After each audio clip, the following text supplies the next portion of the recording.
Senhoras e senhores, sejam bem-vindos a mais uma aula do curso de Filosofia Clínica, neste módulo destinado aos estudos dos submódulos.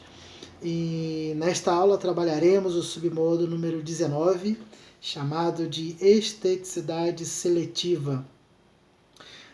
Lembrando que temos como submódulo a esteticidade bruta, que é o submódulo número 18, e que é um modo de expressão mais forte, como um choro, um grito, um xingamento. É aquele submodo que é mais sem um direcionamento, ele é como se fosse um modo de alívio, talvez mais imediato, mais bruto, mais sem forma, mais sem uma direção específica. No caso da esteticidade seletiva, há um direcionamento, há uma finalidade em jogo, há um modo específico de trabalhar a expressão da pessoa, no caso do partilhante. Então, em primeiro lugar, a esteticidade seletiva, ele tem então, diferentemente da esteticidade bruta, ela tem um direcionamento ou tem algum grau de controle, e o filósofo clínico conduz essa esteticidade seletiva com a finalidade de levar a pessoa a um alívio, isto é, fazer com que a pessoa consiga aliviar um incômodo existencial, provavelmente em alguma coisa que possa estar em algum tópico da pessoa, pode ser ali um assunto último, contido em algum tópico ou em relação a algum conflito tópico, ou pode ser até em alguma coisa que aconteceu durante a semana, em que o partilhante às vezes está inquieto diante de uma situação, talvez de um assunto imediato, que apareceu talvez inesperadamente, e com algum direcionamento de esteticidade seletiva, a pessoa consegue chegar a esse alívio. Pode também servir para uma criação, e há algumas pessoas que se valem da esteticidade seletiva para que consigam uma resposta quase que intuitiva para suas questões. São pessoas que não necessariamente trabalharão com raciocínio ou não trabalharão com um discurso completo, mas elas precisarão de meios, vamos dizer, indiretos para trabalhar suas questões. E nesse caso a esteticidade seletiva entra. Pode servir também para desconstrução, e aqui entra diretamente no caso de uma desconstrução de um conflito tópico ou até do assunto último propriamente dito. Serve também para jogar para fora, ou seja, de certo modo pode ter a mesma finalidade que tem a esteticidade bruta, só que agora com algum direcionamento claro. E serve também para traduzir uma questão, um problema, porém não de forma necessariamente formal, ou seja, é uma explicação que não tem necessariamente um discurso por detrás, né? É quase que um meio indireto de trabalhar essa questão, ou um meio simbólico, velado, de trabalhar essa questão.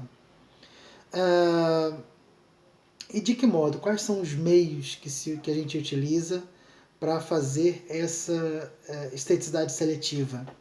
Temos vários. Um deles é o desenho, né? E é muito comum se trabalhar com desenho com crianças.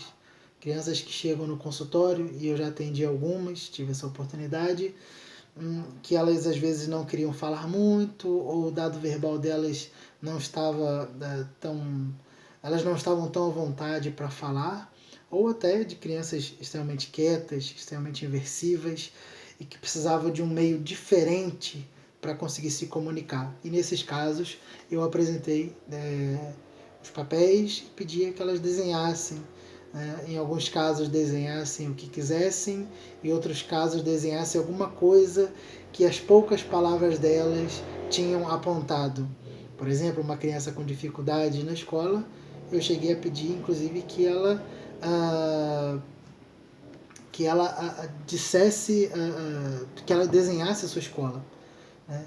E ali a gente foi aumentando. Ela desenhava a escola e eu perguntava o que tinha mais naquela escola e ela ia aumentando, ia contando sobre os professores da escola, sobre os alunos da escola, e assim eu fui aprofundando nas questões que ela tinha para conseguir daí quando conseguir os desdobramentos para de fato alcançar o maior número de elementos de sua historicidade, diferentemente do adulto, que a gente consegue em muitos casos com que ele relate sua história com começo, meio e fim. Há casos, principalmente em crianças, que a gente não vai conseguir essa estruturação tão clara de uma história de vida. Então os desenhos eles podem ser meios de fazermos dados divisórios, de fazermos enraizamentos dentro do modo como a criança se estrutura, né? Tanto pelo fato dela ter pouco tempo de história de vida, embora possa ter vivido muita coisa nesse período, quanto pelo próprio dado verbal dela, talvez não está, a semiose dela, o modo como ela se expressa, não está tão desenvolvido para essa questão. Então, os desenhos podem ser um meio muito interessante, tanto para servir como uma explicação em si, então o desenho já é a descrição do que ocorre com a criança, quanto como um meio para que ela explique depois o desenho. E isso eu já fiz diversas vezes. Né? Porque a criança desenha e eu peço, me fale sobre isso. Após a criança desenhar, me diz características dessa coisa. Então a pessoa às vezes até escrevia, né? A criança escrevia coisas que tinham a ver com aquele desenho que ela tinha feito, como por exemplo, ao falar sobre a personalidade da mãe, ou do pai, ou dos irmãos, ou dos colegas de escola, dos professores. E tudo isso ia compondo um modo como essa criança via o mundo, a representação de mundo dela ia aparecendo por meio desses desenhos e das traduções que ele fazia desses desenhos. O que também não nos tira da possibilidade de fazermos com adultos. Eu já trabalhei um jovem adulto, já com seus 20 e poucos anos, que tinha uma dificuldade imensa de se abrir, de se expor na terapia, e nas poucas vezes que ele falou, a gente conseguiu ver que ele chegou a desenhar quando era criança e gostava muito. Eu pedi que desenhasse. Né? Ele falou que nunca foi um grande desenhista, mas ele gostava de desenhar algumas coisas. E eu pedi que ele desenhasse, pouco a pouco ele ia desenhando algumas coisas. Eu não dei direcionamento específico para desenho, mas ele foi capaz, por exemplo, de desenhar a si mesmo e colocou nuvens em sua cabeça, nuvens negras, como se ele tivesse em um estado pessoal, que ele se visse como uma pessoa já com sombras, com elementos de escuridão. Né? Então, a partir daí, a gente foi trabalhando o que acha de si mesmo, entre outras coisas que foram aparecendo. O outro modo é a pintura, né? Para aquelas pessoas que trabalham com arte, talvez, ou que já tenham tido contato com a arte, a pintura é um modo interessante. E nesse sentido, pode-se pedir que a pessoa pinte alguma coisa em casa, que traga alguma coisa que ela já pintou no passado e que para ela seja representativa, ou que ela pinte alguma coisa durante a terapia. Né? Aí ela pode usar argila, pode usar guache, né? E outros tipos de tinta em que ali ela se expresse bem. Ela pode trazer material de casa, ou o filósofo clínico pode apresentar, talvez até uma folha comum de papel, folha A4, com alguns guaches, para que a partir dali a pessoa pinte o que tem a ver com ela, pinte como ela vê a situação em que ela se encontra, e por aí vai. Né? Pode-se fazer também por meio de escultura, né?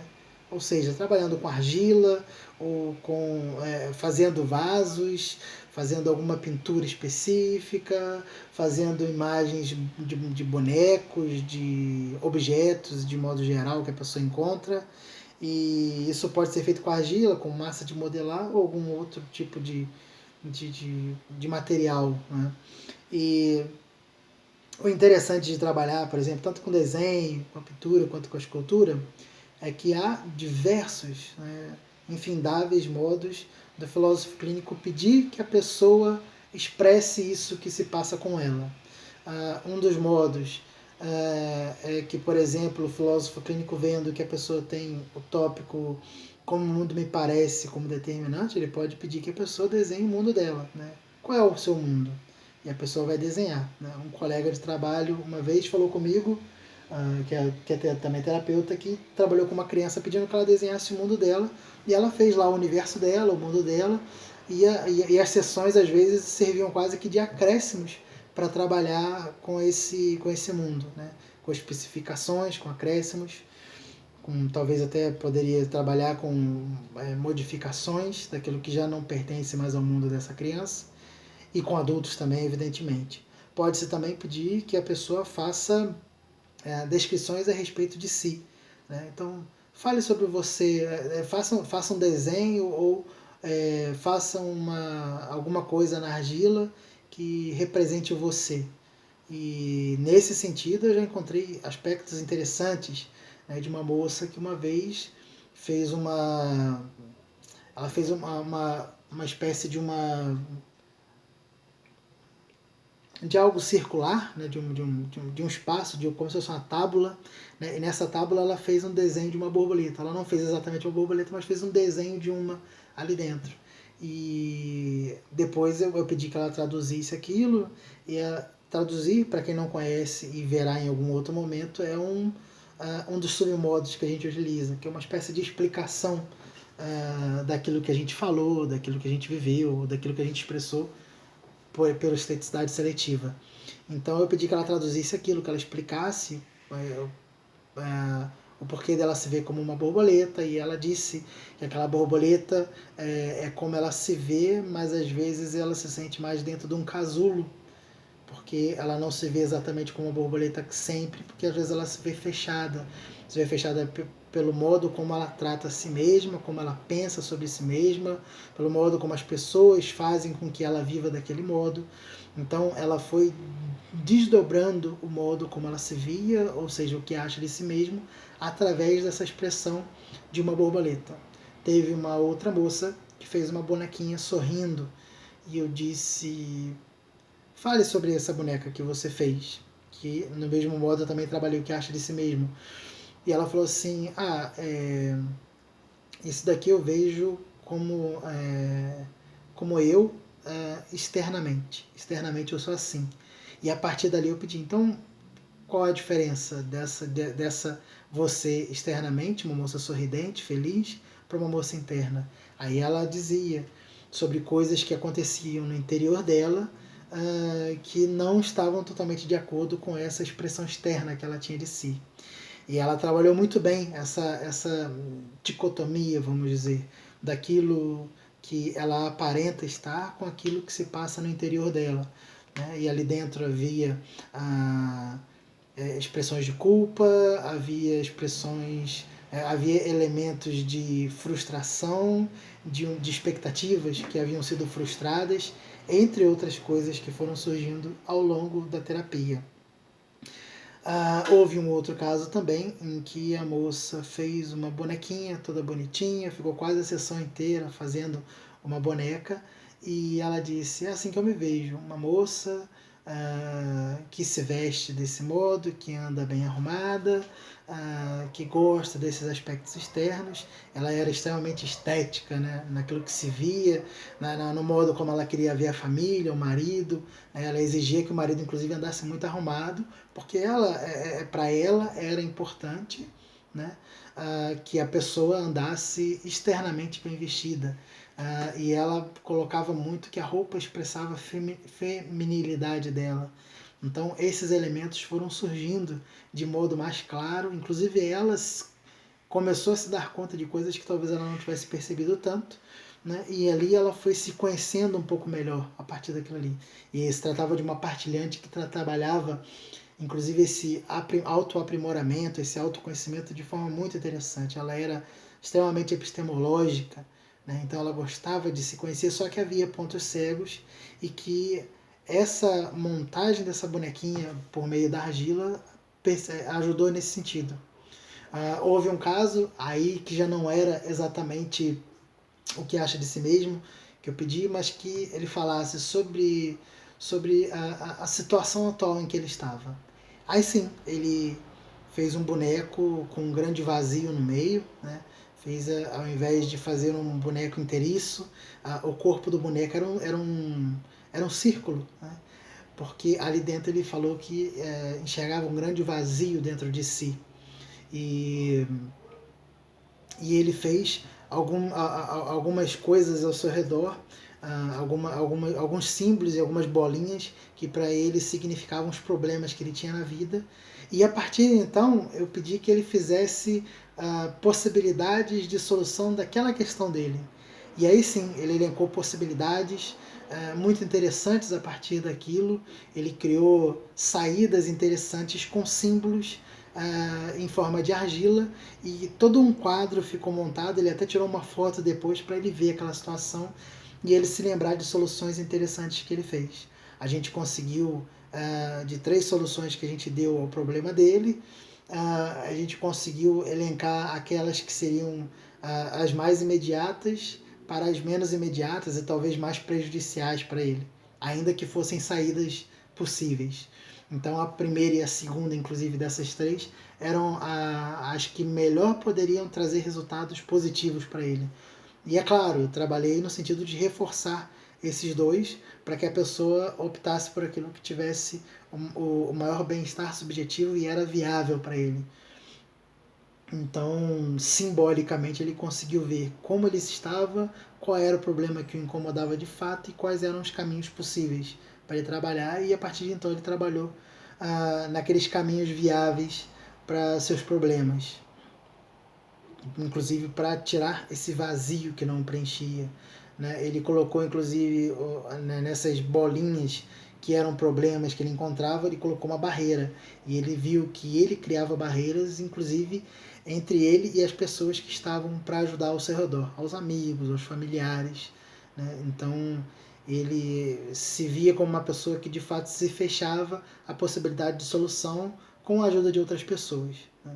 Inclusive, a própria terapia também era embarreirada por ele mesmo, porque ele alimentava com muita ênfase os problemas, e ele reforçava aquilo que fazia mal a ele, de um modo muito equívoco de lidar consigo mesmo.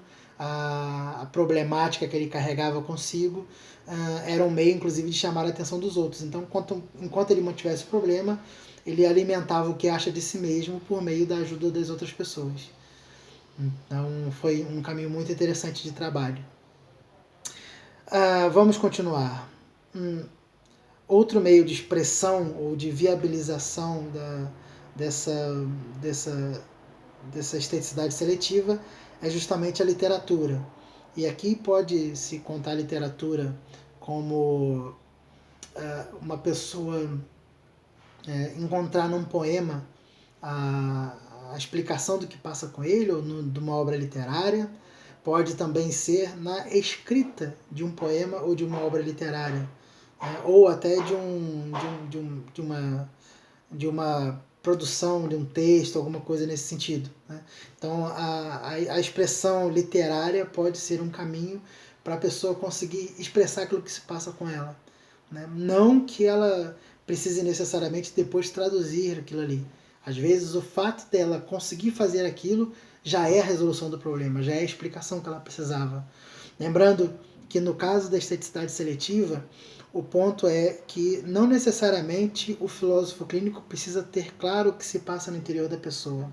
Se a pessoa, por meio daquela expressão, conseguiu resolver, conseguiu achar a resposta do que se passa em seu interior, já se pode considerar que o trabalho foi feito. Né? Por mais que o filósofo clínico não tenha exatamente a clareza do que ocorreu enquanto a pessoa escrevia aquele poema ou aquele trecho literário ou algo do tipo. Próximo ponto, pode-se também considerar a esteticidade seletiva através da música, seja tocando um instrumento, seja cantando, e esse toque do instrumento, esse canto pode ser de algo que já exista, de uma música que a pessoa já conheça, ou de uma criação autoral. Bom, eu espero que a expressividade dos cães que estão aqui na vizinhança não atrapalhem a gravação do áudio dessa aula. Então pode-se ser tanto por composição própria quanto pela repetição, reprodução de algo que a pessoa já conheça, mas que sirva de meio da pessoa expressar aquilo que ocorre com ela. Pode ser também por meio da dança, né? Há pessoas que vão encontrar na dança um modo de conseguir aliviar, dar vazão àquilo que é inquieta, né? Um meio de extravasar e que pode ser estimulado com aulas ou com a ida a ambientes que isso facilite, ou até dançando em casa mesmo. Então esses são os meios que a gente pode considerar aqui de esteticidade. Né? O filósofo clínico ele pode usar diversos modos de pedir, ele pode encontrar diversos caminhos para pedir que a pessoa expresse. Né? Ele pode, levando em conta os tópicos da estrutura de pensamento, quando ele vai pedir, por exemplo, que se faça uma escultura, uma pintura, um desenho, pode pedir que a pessoa diga como ela vê o mundo, conforme eu já disse. Posso pedir que a pessoa expresse, que ela fale sobre si a partir desses elementos, que ela diga o que ela tem sentido, no caso de uma pessoa que tem, por exemplo, emoções afloradas. Pode pedir que a pessoa fale sobre que ela expresse sobre outras pessoas, a partir de pessoas que às vezes têm talvez termos agendados no intelecto, ou que tem algum elemento de interseção forte em que outra pessoa tem uma influência sobre ela. Então, esse modo de conduzir a esteticidade seletiva, ela vai variar, evidentemente, de cada pessoa, e o interessante é que se trabalhe dentro de expressões que suscitem de fato o tópico que se pretenda trabalhar, ou o assunto último já encontrado, seja ela uma situação ou um pensamento em que essa pessoa viva. E deve-se levar em conta, evidentemente, também os termos que essa pessoa utiliza, para que na hora de pedir que a pessoa faça, que a pessoa se expresse, ela encontre uma espécie de identidade entre aquilo que o filósofo clínico está pedindo e aquilo que de fato ocorre em seu interior. A esteticidade seletiva ela é extremamente rica, é muito interessante. Tem uma história do Rubem Alves que eu acho que é muito, muito boa para ilustrar essa questão da expressão, em que o Rubem Alves menciona um autor, eu não lembro se foi Beethoven ou Bach, em que ele havia composto uma obra e tocou no piano, e tinha um ouvinte junto ali, tocou para esse ouvinte essa obra. E quando ele terminou de tocar essa obra, o ouvinte pergunta a ele: que bonito isso que você tocou, o que você quer dizer com isso daí? Aí o pianista falou: você não entendeu? Aí ele sentou de novo e tocou a mesma música, porque o que ele queria expressar era a música, né? Não havia uma palavra para expressar aquilo, não havia uma questão de tradução para aquela obra. A obra era a obra, então a expressão maior da obra era ela mesma e aquilo que ela queria dizer estava contida nela. Do mesmo modo, quando formos trabalhar com esteticidade seletiva, em muitos casos pode ser que a própria expressão desses modos utilizados na esteticidade seletiva já seja a resposta, já seja a explicação, e por isso enfatizo aqui, ela não necessariamente vai precisar ser clara para o filósofo, ela deve ser clara em alguma medida para o próprio partilhante. E uma vez que viabilizou sua estrutura de pensamento, que ajudou essa pessoa a alcançar um alívio ou a criar alguma coisa que explique para ela mesma aquilo que ocorre, ou desconstrua algum elemento interno, ou coloque para fora simplesmente aquilo que a angustia, ou algo desse tipo. O importante é que a pessoa utilizou desse submodo e conseguiu o fim a que se destinava. Né? Então o filósofo clínico pode ficar tranquilo, que ele não vai precisar sempre saber de como a pessoa assimilou tudo aquilo. Basta ele saber que a pessoa assimilou, que aquele submodo teve o resultado esperado e que a pessoa ficou bem. Certo?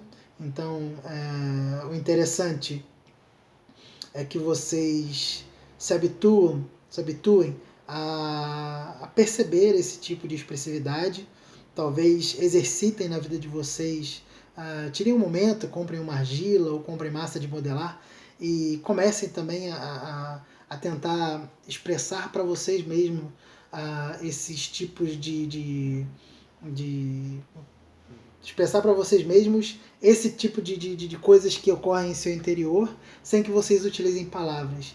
Então façam alguma coisa, façam uma imagem, façam um desenho, simbolizem alguma coisa, arrisquem escrever alguma coisa, um poema ou algo do tipo. Não para mostrar para os outros, mas para vocês verem que talvez na vida de vocês a esteticidade seletiva já pode também ser interessante. Né? Que ela não precisa ser só para uso com partilhantes, mas vocês podem compreender o uso disso para a vida de vocês. Isso vale também para pais, né, que podem acompanhar o desenho dos seus filhos e nem sempre ele precisa pedir os filhos que expliquem aquilo que desenhou. Às vezes o desenho em si já é a explicação da criança e então, se às vezes a criança, inclusive, não souber explicar o que desenhou, leve em conta que o desenho em si já é a explicação da criança. E isso vale, então, para que a gente desenvolva em nós os nossos modos de viabilizar alguma coisa que talvez não esteja tão clara em nossa EP, como também como mediadores de uma explicação de algo que a gente possa expressar depois. Então a gente faz um desenho, faz um escrito e depois explica para nós mesmos isso. E pode ser um caminho muito interessante, um desenvolvimento submodal muito interessante para as nossas próprias vidas e que talvez torne mais claro a aplicação disso quando a gente for tentar apresentar para o partilhante. No caso de nós não termos esse submodo como algo que a gente tem alguma fluência, isso não impede que a gente peça ao nosso partilhante que expresse e que isso tenha muita importância para o partilhante. Levando em conta que isso pode ser ensinado para o partilhante, né, como algo novo, como um meio possível de expressão, como também pode ser encontrado, né, e é muito interessante quando isso ocorre, na própria história de vida dessa pessoa, quando o partilhante vai dizer que já desenhou alguma coisa na vida, ou que já foi de pintar, ou que gostava de fazer alguma coisa com argila, ou com massinha quando era criança, no caso do massa de modelar, e por aí vai. Gostava de tocar um instrumento, gostava de cantar alguma coisa, ou compunha algumas músicas, e em casos assim é um prato cheio para o filósofo clínico que ele pode utilizar desses submodos quando souber que ainda cabe ao partilhante para continuar.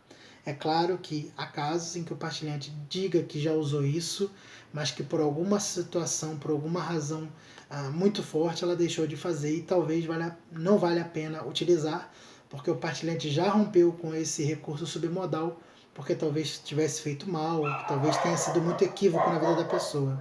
Certo? Então, mais uma vez, muito obrigado por assistirem essa aula. Espero ter esclarecido todas as possíveis dúvidas. E caso haja ainda alguma dúvida, além do recurso ao material complementar que possa ter nessa aula, vocês também podem deixar as perguntas no espaço reservado para que, assim que possível, os professores possam responder para vocês. Lembrando sempre, não deixem dúvidas para trás. Todo submodo é o ideal que a gente aprenda muito, ainda que a gente quase não vá usá-los no consultório, é importante que a gente tenha um grande domínio desses submodos. Então é isso, um grande abraço e até a próxima aula. Tchau, tchau.